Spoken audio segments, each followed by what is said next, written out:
Hey guys, it's Brian from Crash Course Camera again, and today I have gone to the depths of hell for you to talk about negative space.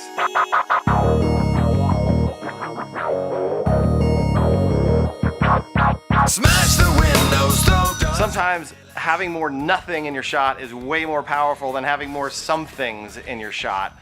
More nothing. Yeah, I mean negative space.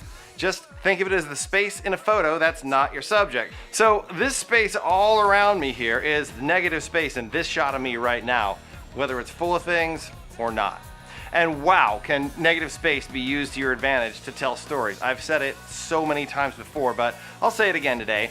What you don't put into your image is just as important as what you do choose to put into it. And the best part is, learning to use negative space effectively is one of those techniques that'll set your photos apart from everybody else's boring ones. And why is that? Because in your average photo shot by the average person, most of that negative space is not well thought out, and it's usually jam-packed with distractions. So for this lesson, I want you to go out and try something.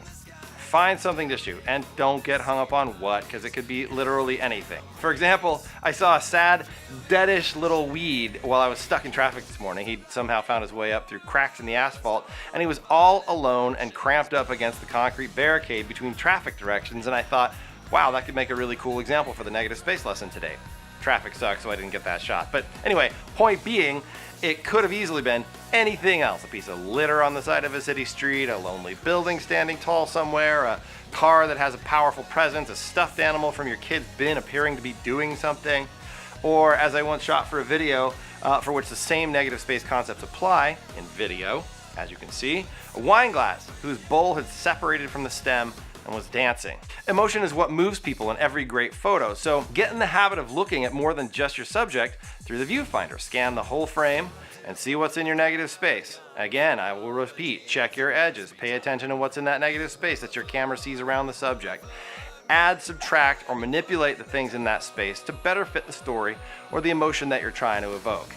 Or move yourself around to eliminate those things if you think they're distracting. It's another really short, simple lesson that's gonna help push you in the right direction toward more artistic photos and better photos. So go grab your camera and go out and try it.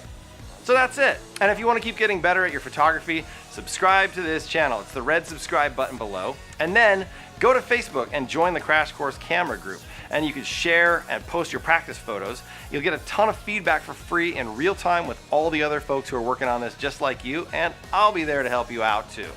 Cool? Rock on.